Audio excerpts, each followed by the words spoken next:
Analog voltmeter construction. This is how the first voltmeters were constructed. Now, they consist of a analog meter movement, and that analog meter movement has a certain resistance. I'm going to put voltage first.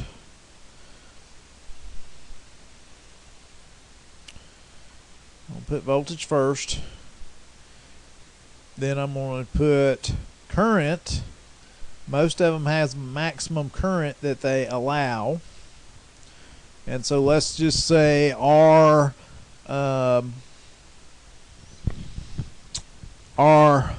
meter movement, and when you go to buy one, it will have a current and a resistance that it allows. And this is for a DC voltmeter.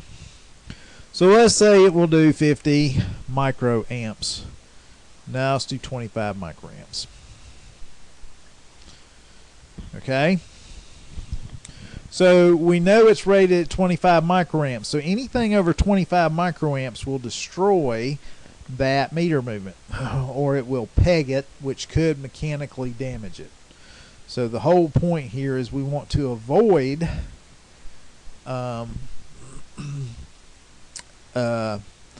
running too much current through our meter movement. Now the other thing is meter movements have resistance, and typically when you get one, it will have the resistance and it will have the current or the maximum current allowed. And let's say it's 500 ohms. Okay. Now, if they give you a voltage and a current, or they give you a voltage and resistance, or they give you a current and resistance like I gave you here, you can come up with the voltage that the meter movement drops. So you've got the voltage, the meter movement drops is the product of current times resistance. And I opened up Scilab to do this. So 25 microamps is E minus 6, because micro is E to the minus 6, times 500 ohms, forgot already, times 500 equals. So the maximum voltage that this meter movement can drop is 0.0125. And this solely depends on the analog meter you choose. You're given two. We actually calculated this one, the voltage. Okay, now what range of voltmeter do we want to set up? So range would be, by default, 0 to some number. So what range voltmeter do I want? Well, let's say I want to do 200 volts. I want to build a meter, and I want to be able to measure anything between 0 and 200 volts. Now this upper range value corresponds to this maximum current in the meter.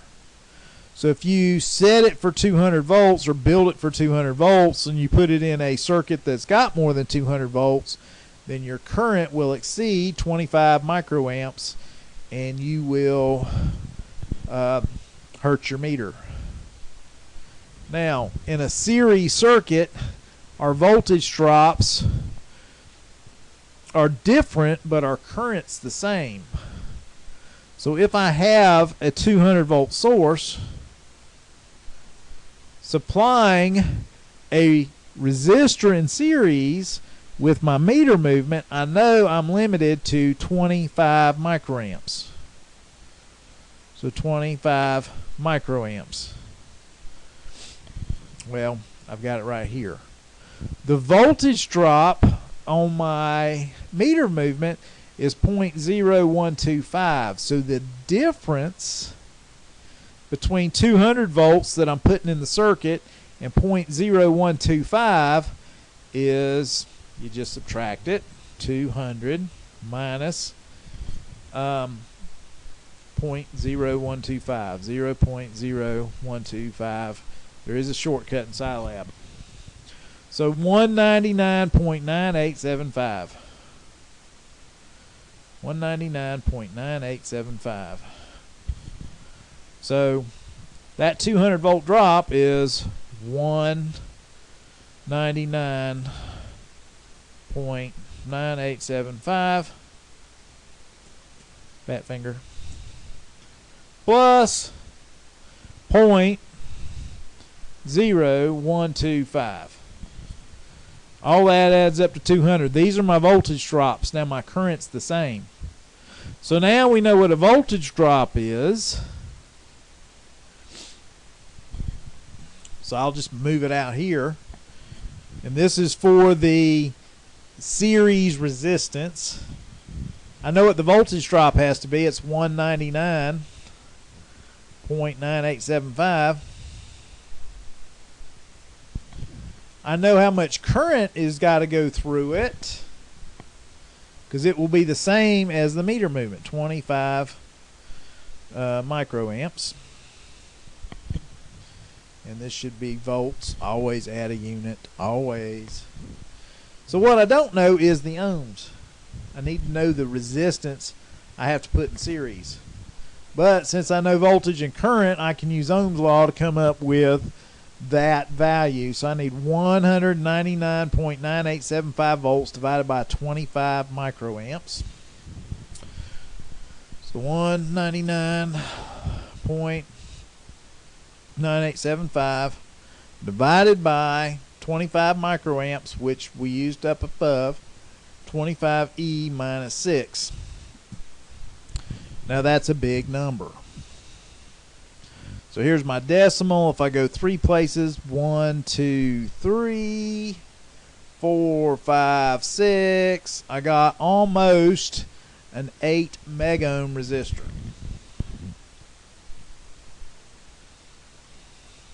So that resistor is 8 and meg ohms. Okay? So the 200 volts, that's my upper limit. The 8 megohms limits the current that flows through my meter movement to no more than 25 microamps at 200 volts. Now I know I rounded, but as you know, resistors have a tolerance. So how much will an 8 meg really measure? If you're worried about it, go down to a 7.9 to set up your range. Okay? So now my circuit would be the voltage coming in from the ends of my leads, going through a resistor that is going to drop almost all the 200 volts, because it is a very big resistor, and then a little bitty resistor, 500 ohms, in my meter movement that would drop that much voltage. And so if I'm in a 200 volt system, I would get full scale deflection, which means I would set my scale so full scale deflection says 200 volts. And that's how they do it. And that's why the ranges matter on a voltmeter. If you go to a lower range, you are actually changing this resistance to a different value. The meter movement's not changing. You're just changing the series resistance, if you will, when you are measuring the voltage.